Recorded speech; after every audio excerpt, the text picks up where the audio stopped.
माननीय केंद्रीय मंत्री डॉक्टर जितेंद्र सिंह जी, जम्मू कश्मीर के मुख्य सचिव श्री अटल डुल्लू जी,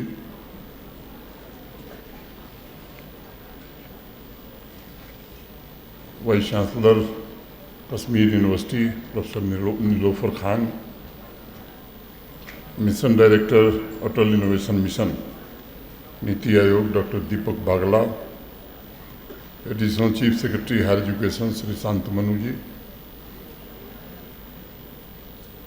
secretary school education Shri Ramniwas Sharma,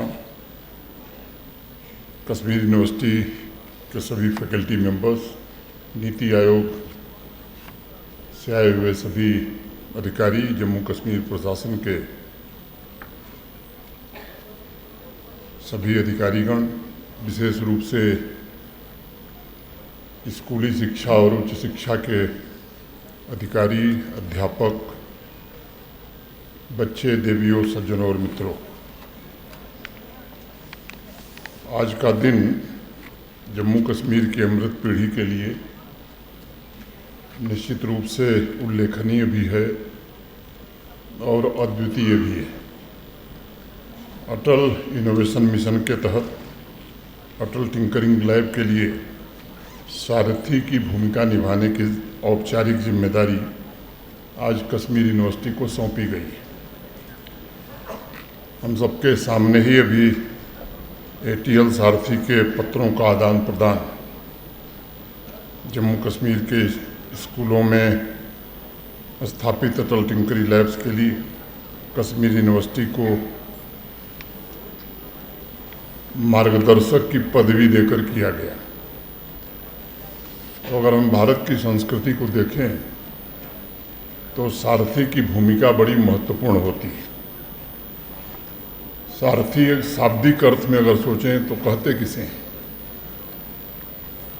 वह जो किसी को सही रास्ता दिखा सके वही सारथी है। अगर महाभारत की मैं बात करूं तो भगवान श्री कृष्ण अर्जुन के सारथी थे। अब कश्मीर यूनिवर्सिटी की भूमिका वही नीति आयोग ने बना दी है। कश्मीर यूनिवर्सिटी की वाइस चांसलर और कश्मीर यूनिवर्सिटी पर एक बड़ी भारी जिम्मेदारी है कि क्या उस जिम्मेदारी के अनुरूप हम मार्गदर्शन और नेतृत्व प्रदान करके ये सुनिश्चित कर सकें ये पूरी जो यात्रा है ये सुरक्षित भी हो और परिणामदायक भी हो। उसी तरह कश्मीर यूनिवर्सिटी को सुनिश्चित करना होगा कि ATL क्लस्टर मॉडल के माध्यम से जितने भी स्कूल हैं उनको पूरा सपोर्ट, टीचर्स की आवश्यक ट्रेनिंग और पूरा सहयोग प्रदान करके जम्मू कश्मीर के अटल टिंकरिंग लैब्स में इनोवेशन और क्रिएटिविटी को सही दिशा मिल सके और अपने कर्तव्यों के प्रति प्रतिबद्धता के द्वारा इनोवेशन इकॉनमी के संकल्प की सिद्धि में यूनिवर्सिटी सहयोग दे सके। इनोवेशन इकॉनमी की इस यात्रा में मैं मेंटरिंग को सबसे ज़्यादा महत्व देता हूँ। सामान्य रूप से अटल टिंकरिंग लैब्स में क्लास 6 से लेकर क्लास 12 के ही बच्चे हैं और इसलिए मेंटरिंग न सिर्फ टीचर्स के लिए नॉलेज ट्रांसफ़र, मार्गदर्शन, स्किलिंग, कैपेसिटी बिल्डिंग सुनिश्चित करती है बल्कि उनमें आत्मविश्वास भी निर्मित करती है जिससे वो चुनौतियों या बाधाओं का सामना करते हुए आगे बढ़ पाते हैं और वो खुद यंग इनोवेटर्स को एम्पावर करने के लिए आगे आते हैं। अटल टिंकरिंग लैब्स के टीचर्स के लिए कश्मीर यूनिवर्सिटी को ये भूमिका निभानी है आने वाले दिनों में और टीचर्स में जो मौजूद क्षमता है, पोटेंशियल है, उसको अनलॉक करके क्रिएटिविटी और इनोवेशन को प्रमोट करना है। अभी श्री अटल डुल्लू जी ने डॉक्टर कलाम का नाम लिया था। मैं भी राष्ट्रपति, पूर्व राष्ट्रपति और देश के महान वैज्ञानिक डॉक्टर कलाम का सुनाया हुआ एक किस्सा आप सबको दोहरा देता हूँ।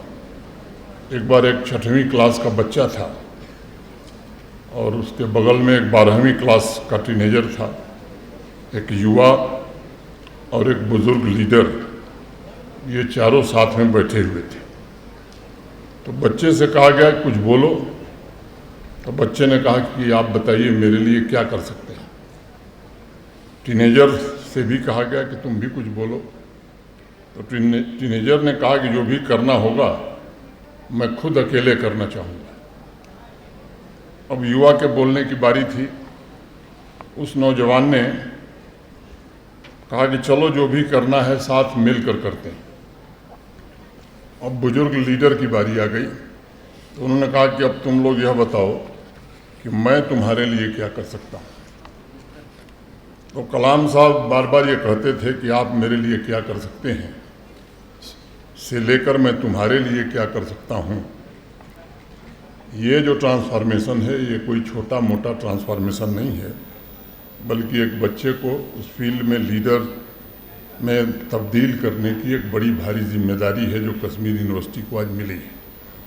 और इसलिए मैं मानता हूँ कि युवा चित्त में सर्वोत्तम क्रिएटिविटी लीडर्स, टीचर्स और पेरेंट्स के इंटीग्रेटेड प्रभाव से ही आती है, और ये सारी भूमिका कश्मीर यूनिवर्सिटी को मिल गई है।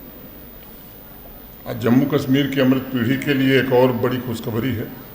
फ्रंटियर रीजन प्रोग्राम के तहत भारत के आदरणीय प्रधानमंत्री जी ने जम्मू कश्मीर को 500 अतिरिक्त अटल टिंकरिंग लैब्स का उपहार दिया है, जिस पर लगभग 100 करोड़ रुपए व्यय होंगे। मैं समझता हूं कि अतिरिक्त लैब्स इंक्लूसिव इनोवेशन की दिशा में आने वाले दिनों में महत्वपूर्ण भूमिका निभाएंगे। रिमोट और ट्राइबल एरिया के स्कूलों को भी इसमें अधिक से अधिक शर्मा जी अगर हम शामिल करते हैं तो वहाँ की प्रतिभाओं को भी अवसर इसके कारण मिल सकेगा। जम्मू संभाग में भी अटल टिंकरिंग लैब्स की संख्या बढ़े, इसकी आवश्यकता है। मैं इस बात को यहाँ जरूर रखना चाहता हूँ। इन लैब्स के द्वारा अमृत पीढ़ी को agriculture, handicraft, tourism, disaster management जैसे क्षेत्र में जो सोसाइटी की स्थानीय समस्याएं हैं उनके प्रभावी समाधान को इन्वेंट करने का एक मौका मिलेगा। मुझे प्रसन्नता है कि स्थानीय स्तर की समस्याओं और चुनौतियों का सामना करने के लिए अटल टिंकरिंग लैब के स्टूडेंट्स इनोवेशन का काम काफ़ी अच्छे ढंग से कर रहे हैं। एयरफोर्स स्कूल जम्मू के बच्चों ने ग्राउंड वाटर टेस्टिंग और लाइफ सेवर प्रोजेक्ट पर काम किया है। भारतीय विद्या मंदिर हायर सेकेंडरी स्कूल उधमपुर के बच्चों ने लैंडस्लाइड अलर्ट सिस्टम निर्मित करने पर एक अच्छा काम किया है। गवर्नमेंट हायर सेकेंडरी स्कूल सोपैया के स्टूडेंट ने वॉलनट हार्वेस्टिंग के लिए रोबोटिक आर्म तथा गवर्नमेंट हायर सेकेंडरी स्कूल अमीरा कदल के स्टूडेंट्स ने फ्लड प्रेडिक्शन सिस्टम, अभी जो हम लोगों ने थोड़ी देर पहले देखा है, के प्रोजेक्ट पर बहुत ही बेहतरीन ढंग से काम किया है। इन सभी बच्चों को और उनके टीचर्स को मैं हृदय से बधाई देना चाहता हूँ। ये सब इनोवेशन इस बात के प्रतीक हैं कि जम्मू कश्मीर के छोटे छोटे स्थानों से भी स्कूलों में बड़े सपने हमारे बच्चे पाल रहे हैं और विकसित भारत में जम्मू कश्मीर भी आने वाले दिनों में बड़ी भूमिका का निर्वहन करने के लिए तैयार है। मित्रों, मैं मानता हूं कि ज्ञान की ताकत, नॉलेज पावर, ये मुख्यतः दो चीज़ों से संचालित होती है, innovation and technology. Knowledge power के लिए ये दोनों उपलब्ध कराने का काम सामान्य रूप से अटल टिंकरिंग लैब्स कर रहा है। ये लैब्स युवाओं के लिए सिर्फ सीखने का साधन नहीं, बल्कि लैब्स युवाओं को नई खोज, न्यू डिस्कवरी और आत्म खोज, सेल्फ डिस्कवरी और आत्मविश्वास, सेल्फ कॉन्फिडेंस डेवलपमेंट का एक प्रबल माध्यम बन रहा है। युवावस्था जीवन का एक ऐसा पड़ाव है जब क्रिएटिविटी अपने शिखर पर होती है, उनकी चेतना को नई धार भी मिलती है। यह वह समय होता है जब युवा नए सपने देखता है और उसे साकार करने के लिए संघर्ष भी करता है। अटल टिंकरिंग लैब्स उन सपनों को पूरा करने का एक साधन है, एक माध्यम है। अटल टिंकरिंग लैब्स स्टूडेंट्स की चेतना को तीव्र करने का एक माध्यम है और इन लैब्स में एस्पिरेशनल भारत को मैं कहूँ कि नर्चर किया जा रहा है और इसी में विकसित भारत के स्वर्णिम भविष्य की नींव भी रखी जा रही है। मैं मानता हूँ कि ये अटल टिंकरिंग लैब एक आंदोलन है जहाँ अपनी ऊर्जा, इनोवेशन, नए दृष्टिकोण और टेक्नोलॉजी को अपनाकर हमारी अमृत पीढ़ी के युवा एक नया आकार, नया शेप देने का काम कर रहे हैं। भारत के माननीय प्रधानमंत्री जी ने कश्मीर से लेकर कन्याकुमारी तक 10,000 से अधिक लैब्स स्थापित करा करके पूरी दुनिया में सबसे अनूठा और सबसे बेजोड़ इनोवेशन का इकोसिस्टम स्कूली स्तर पर तैयार किया है।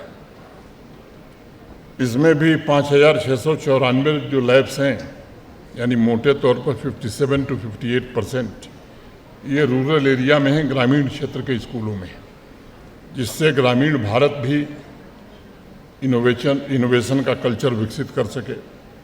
दुनिया के किसी अन्य देश में ऐसा स्ट्रक्चर भी देखने को नहीं उपलब्ध है, जहां स्कूलों में यानी फाउंडेशन स्तर पर अटल टिंकरिंग लैब से लेकर हायर एजुकेशन इंस्टीट्यूशंस में अटल इंक्यूबेशन सेंटर्स, प्रोफेशनल स्तर पर अटल न्यू इंडिया चैलेंज और कम्युनिटी लेवल पर अटल कम्युनिटी इनोवेशन सेंटर्स द्वारा पूरी society problem solving, critical thinking और स्टार्टअप कल्चर को प्रमोट करने में आगे बढ़ रही है।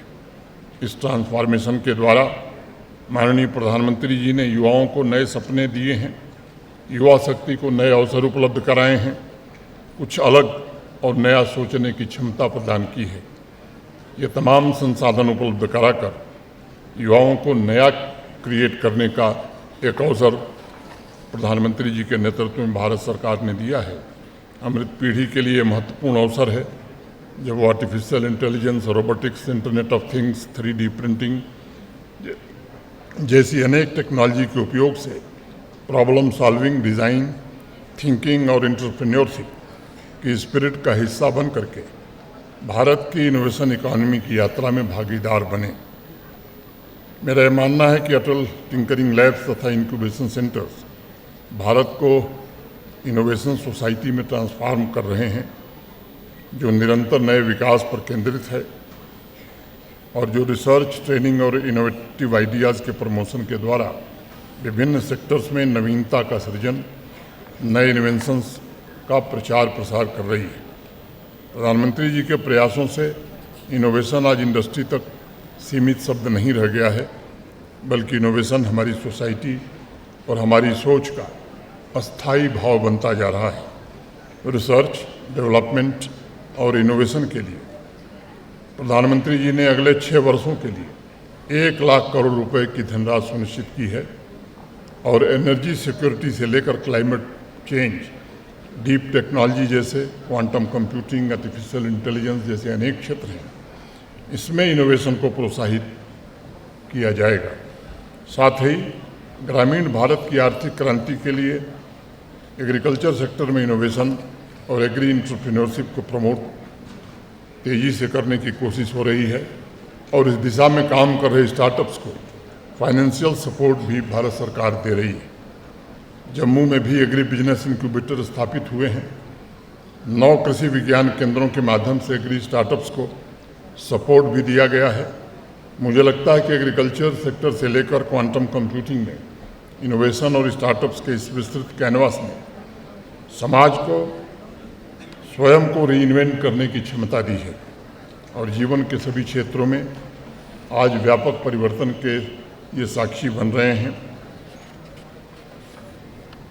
आज जम्मू कश्मीर के भी 1030 स्टार्टअप्स DPIIT के साथ रजिस्टर्स हैं।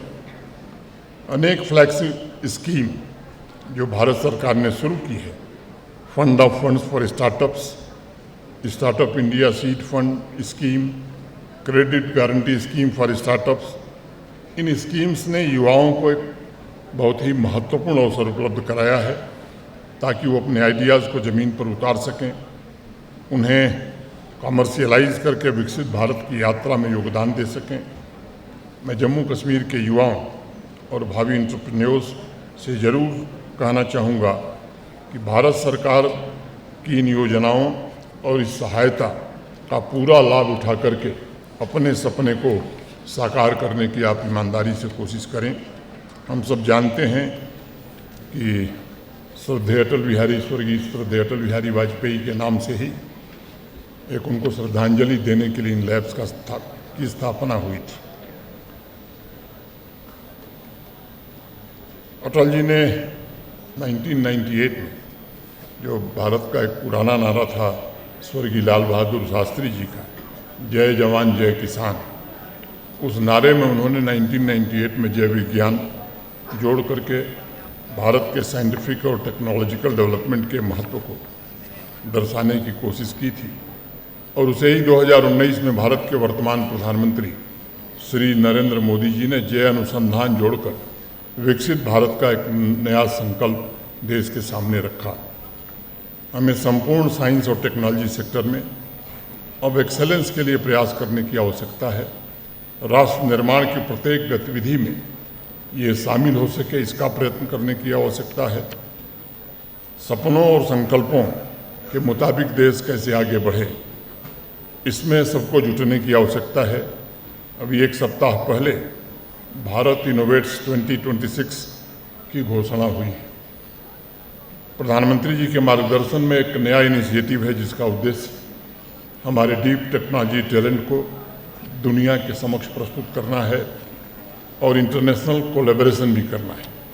फ्रांस में अगले साल जून में आयोजित होने वाले भारत इनोवेट्स 2026 में 100 इनोवेटिव वेंचर्स न सिर्फ दुनिया भर के इन्वेस्टर्स, पॉलिसी मेकर्स को आकर्षित करेंगे, बल्कि ये आयोजन तेज़ी से उभरती हुई इनोवेटिव सोसाइटी भारत की जो है उसका परचम भी लहराएगी। मैं एक बार पुनः ATL सारथी प्रोग्राम के लॉन्च की जम्मू कश्मीर के युवाओं को, बच्चों को बहुत बहुत बधाई देता हूं और आप सबको शुभकामनाएं देते हुए अपनी बात मैं यहीं पूरी करता हूं। धन्यवाद। जय हिंद, जय भारत।